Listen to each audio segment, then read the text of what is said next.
informacija, kad lietuviai buvo politeistai, tai yra išpažino daug dievų, žinoma iš rašytinių šaltinių visų pirma. Bet tie rašytiniai šaltiniai sukurti buvo ne pačių senovės lietuvių, bet būtent kitataučių, kurie nemokėjo mūsų kalbos, dažnai patys nėra buvę Lietuvoje ir visi jie buvo krikščionys. Vieni vokiečiai, kiti lenkai, kiti rusėnai, kurie stengiasi iškelt savo tikėjimo vertę ir sumenkint kito tikėjimo, lietuvių tikėjimo. Vis dėlto esamuosiuose išlikusiuose rašytiniuose šaltiniuose aptinkame aiškių paliudijimų, jog lietuviai vis dėlto buvo monoteistai. Prasprūsta ta informacija. O trumpai apžvelkim kai kuriuos rašytinius šaltinius. Štai Adomas Bremenietis. Hamburgo bažnyčios istorijai, veikalas parašytas apie 1075 metus, rašoma, kad jame kalbėdamas apie vakarų baltus, sembus, jis rašo: be abejo, po šiai dienai jų žemėje, nors tarp mūsų ir jų, tarp mūsų, tai yra krikščionių katalikų, ir jų, mūsų protėvių, prūsų, sembų, sakykim, jų yra visiškas bendrumas. Tik neleidžiama lankyti miškelių ir šaltinių, kuriuos jų manymų krikščionių lankymas suteršia. Atkreipkim dėmesį, kad Adomas Bremenietis tvirtina, kad tarp mūsų, tai yra krikščionių, ir jų, tai yra sembų, yra visiškas bendrumas. Kaip rašo originalė, quum omnia communis sit cum nostris.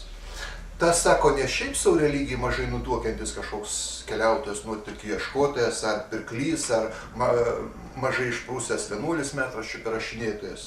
Adomas Bremenietis buvo Brėmeno katedros mokyklos magistras ir kanauninkas, taigi tuo metu išsilavinęs teologas, kuris buvo išprūsęs religijai. Ir jeigu jau toks eruditas sako, kad tarp krikščionių ir sembų yra visiškas pasaulėžiūros bendrumas, tai savaime suprantama, į tai turi įeiti tikėjimas į vieną dievą, monoteizmas, vieno dievo išpažinimas. Antraip, kausgi būtų visiškas bendrumas, jeigu vieni politeistai, daugiadieviai, pagonys, o kiti monoteistai, krikščionys. Čia Adomas Bremenietis patvirtina, kad tiek krikščionių, tiek sembų tikėjimo tiesos yra beveik tos pačios. Autorius duoda tik vieną skirtumą – neleidžiama lankyti miškelių ir šaltinių, kuriuos jų manymų krikščionių lankymas suteršia. Va, tik tokį vieną skirtumą aptinka Adomas Bremenietis. Jeigu tai būtų katalikai, monoteistai, vieno dievo tikėjimo šalininkai, o prūsai, sembai, politeistai, išpažintų daug dievų, tai būtent jis pirmą tokį skirtumą nurodė. O jis tik tai kalba apie neleidžiamą lankyti miškelių ir šaltinių. Tik tokį skirtumą jis pastebėjo. Vadinasi, ir vieni kiti save turėjo laikyti monoteistais, taigi senasis baltų tikėjimas, jis buvo monoteistinio pobūdžio, ne politeistinio. Toks įspūdis susidarė iš Adomo Bremeniečio kronikos. Antras šaltinis, toks paminėtinas, būtų popiežiaus legatų pranešimas apie tai, ką jiems atsakė Lietuvos valdovas Gediminas. Jis rašytas 1324 metais.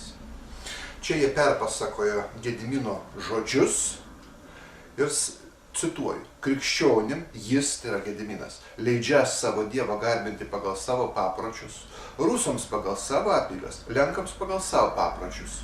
O mes garbiname Dievą pagal savo apeigas ir visi turime vieną Dievą. Taigi popiežiaus legatai, tai yra pasiuntiniai, perpasakodami Lietuvos valdovą Gedimino žodžius, jį cituoja: mes garbiname Dievą, vienaskaita, ne dievus, Gediminas sako, mes garbiname, tai yra lietuvių Dievą, ne dievus. Ir toliau Gediminas aiškiai pasako: ir visi turime vieną Dievą. Ir visi, kaip ir rusėnai, kaip ir lenkai, taip ir senovės lietuviai, turi vieną Dievą, tą patį, tik garbina jį pagal skirtingas apeigas. Dar vienas toks paminėtinas šaltinis būtų iš 16 amžiaus 3 dešimtmečio Bychovco kronika. Labai įdomi frazė joje yra. Ir nors, kalbam apie senąjį lietuvių tikėjimą, ir nors buvo pagonis, bet visuomet taip įsivaizduodavo ir tikėjo vieną Dievą. Ir kad būsianti paskutinio teismo diena, ir tikėjo mirusiųjų prisikėlimą ir vieną Dievą ateisiantį gyvų ir mirusiųjų teisti. Atviro teksto sako, nors buvo pagonis, tai yra ne katalikų, ne krikščionių tikėjimo, vis dėlto jie tikėjo vieną Dievą. Ir šalia to dar papildo dar kitus labai svarbius tokius atrodytų tikėjimo postulatus. Būsianti paskutinė teismo diena, mirusiųjų prisikėlimas, tas vienas Dievas ateis gyvų ir mirusiųjų teisti. Be abejo, tai daro lietuvių tikėjimą labai panašų į krikščionišką tikėjimą. Dar vienas šaltinis būtų Alberto Kranso Vandalija, rašytas 1575 metais. Labai įdomi citata. Įvairovėje dievų, kalba apie senovės tikėjimus, kuriems priskiria laukus, miškus, liūdesį ir aistras, neišsigina vieno dievo, viešpataujančio kitose aukštybėse. Non defintentur unum deum in celis cesteris imperintantem. Neišsigina šalia kitų mažesnių dievų įvairiausių, neišsigina vieno dievo viešpataujančio kitose aukštybėse. Labai monoteistiškas suformulavimas. Dar viena kronika, tai būtų Matiejaus Strijkovskio. Veikalas Lenkijos, Lietuvos, Žemaičių ir visos Rusijos kronika, rašyta 1582 metais. Štai citata iš jos. Ir lūšių bei meškų nagus degino su numirėliais kartu, kalbam apie senovės lietuvių vaizdinius, nes tikėjo paskutinio teismo dieną, jiems teks sunkiai kopti į aukštą kalną, ant kurio kažkoks vienas visagalis dievas, originalią kroniką sako, jeden jakiš Bůh našak mocnejši, vienas kažkoks visagalis dievas, teis visą pasaulį, o kad lipti būtų patogiau ir saugiau, tikėjosi lūšies nagais pasigelbėti. Vėlgi čia atvirai kalba apie vieną dievą. Matėjus Strijkovskis, būdamas lenkas, krikščionis, katalikas, kalbėdamas apie tą senovės lietuvių dievą, rašo savo kronikui didžiąją raidę, to parodymas, kad tai tas pats dievas, kaip ir krikščionio, ne kažkoks pagoniškas dievukas. Jeigu čia būtų kalbama apie senovės lietuvių dar vieną kažkokį dievą, pagonišką dievą, tai be abejo katalikas rašytų į mažąją raidę. Čia kalba, reiškia, autorius supranta, kad tai tas pats dievas kaip ir katalikų. Dar viena kronika būtų Jono Lasickio. Veikalas apie žemaičių, kitų sarmatų bei netikrus krikščionių dievus. Rašytas apie 1582 metus.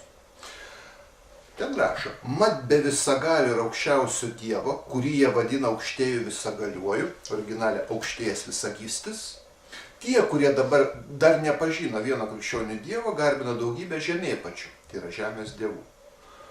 Dar yra daug žemėpačių garbinama, žemės dievų, bet šalia to aukščiausias yra dievas aukštėjas visagalysis, aukštėjas visagystis. Atviras monoteizmas. Dar vienas įdomus veikalas, tai yra Jokūbo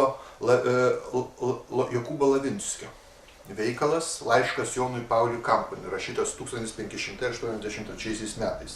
Ten jis kalbėdamas apie lietuvių įsitikinimus rašo. Be to manė, kad žaibas yra kažkoks dievo šaulys. Ad hec fulmen deis agitatorem quempiem esse. Žaibas kažkoks dievo šaulys. Anot šio autoriaus, žaibas perkūnas nėra kažkokia atskira dievybė, kaip įprasta manyti, šalia dievo egzistuojantis dar vienas dievas, didesnis ar mažesnis, ar gal ir pats aukščiausias dievukas. Ne, bet tai tik dievo šaulys, taigi pavaldus dievui. Tikėdami perkūnų, lietuviai tuo pat metu tikėjo ir dar aukštesnę galę dievą, kuris valdo perkūną, kurio nurodymus perkūnas vykdo, kurio nurodymų perkūnas šaudo savo ugninėmis strėlėmis. Beje, Jokūbas Lavinskis, nors buvo jėzuitas, todėl jo veikalai gali būti laikomi šiek tiek tendencingi, bet jis gerai žinojo, ką rašo. Jis pats buvo lietuvis, kilęs iš Laviškio kaimo Anykščių rajone, visą gyvenimą praleidęs Lietuvoje ir būdamas jėzuitas, kaip minėjau, jis kovojo su seno tikėjimo apraiškomis ir jis, žinoma, nebūtų vengęs parašyti, kad lietuviai žaibą laiko dievu, dar vienu dievu šalia daugybės dievų, nes tai, jeigu tai būtų tikrovė. Deja, jis konstatuoja, kad lietuvių tikėjimas žaibas nėra dievas, bet tik dievo šaulys. Beje, labai įdomi yra jėzuitų metinė ataskaita, kurioje rašoma apie 1600 metus. Jėzuitų misionieriai aptinka štai dar kokių įdomių reiškinių Lietuvoje. Tuo metu dar mes žinom, senasis tikėjimas, bent jau jo didžiuliai reliktai buvo gyvi ir praktikuojami, ypač kaime. Rašo ten. Labai įdomus toks tekstas, kur pasakyta, reiškia, nustatytų metų laiku, surinkus iš laukų derlių, aukoja dievams arba teisingiau demonams aukas. Tada suneša grūdus pažinę arba aukotoją, kuris amžiumi yra kiek už kitus vyresnis ir kaip manoma pranoksta kitus dieviškų dalykų žinojimų. padaro alaus, iškepa duonos, pripilamas pilnas bakalas alaus ir žynys atsistoja žmonių viduryje, kreipiasi į Dievą. O Dieve, kuo geriausiai, palankiausiai mums šią vasarą rūpinais ir gausų derlių davė, taigi ateik ir naudokis tuo, kas aukojama. Kitą vasarą taip pat daug aukų gausi, jeigu mus gausiai apibersi gerybėmis. Po to atveda aviną, kurį visiems matom papjauna ir aukoja savo Dievui, dėkodami už galvijų padaugėjimą. Moteris aukoja vištą, kad ir joms Dievas būtų palankus. Atkreipdėmės ir Dievas. Ta darbą atlikti paveda seniausiai savo tarpe. Visa, kad Dievui paaukoja, vėlgi Dievo vienaskaita, ne dievams, patys kartu pataudami suvalgo. Matot, iš šito teksto matyti, kaip krikščionių ideologai lietuviams priskiria daugiadievystę kabutėse. Iš pat pradžių rašo, kad kaip vyksta 16 amžiaus pabaigos, 17 amžiaus pradžios lietuvių aukojimai dievams daugiskaitą pabrėžia, kurie niekas kita kaip demonai, ir toliau aprašo tą ritualą, kuris parodo, kad jokių čia dievų nėra, bet yra tik vienas dievas. Žynys kalba maldą šaukdamasis ne dievų, bet Dievo. Jokie dievai tame rituale neminimi, bet minimas 5 kartus Dievas, kuris net katalikų jėzuitų ataskaitui visus 5 kartus parašytas didžiąja raide. O juk didžiąja raide būdavo rašomas tik aukščiausiasis Dievas, dangaus ir žemės sutvėrėjai, kurį išpažįsta katalikai. Vadinasi, senovės lietuviai garbino tą patį vieną Dievą, kaip ir krikščionis. Toliau toje pačioje ataskaitoje rašoma, kai kurie, kai tik gimsta vaikas, prie ežero nuveda ožiuką, ten nupjovė galvą ir kojas, kūną įmeta į ežerą. Šią apeigą dėkoja Dievui, kad gimdymas įvyko laimingai. Vėl rašoma vienaskaita Dievui ir didžiąja raide, parodant, kad lietuviai ne dievus, bet Dievą garbina. Dar viena jėzuitų metinė ataskaita iš 1604 metų, labai įdomi. Ten rašo: bet dangaus Dievo jie turi namų dievus, kuriems nustatytų metų laikų yra įpratę aukoti įvairias aukas. Bet dangaus Dievo, tai šalia dangaus Dievo dar turi įvairius namų dievus, kuriems aukoja. Matote, egzistuoja visako aukščiausias Dievas, tai šalia smulkių namų dievukų, kurie galėjo būti ir gerbiami protėviai, ir artimųjų vėlės, ar šiaip dvasinės būtybės, tokias kaip krikščionybėje angelai ir šventieji. Aiškiai išsiskiria vienas aukščiausias dangaus Dievas, stojantis aukščiau visų kitų.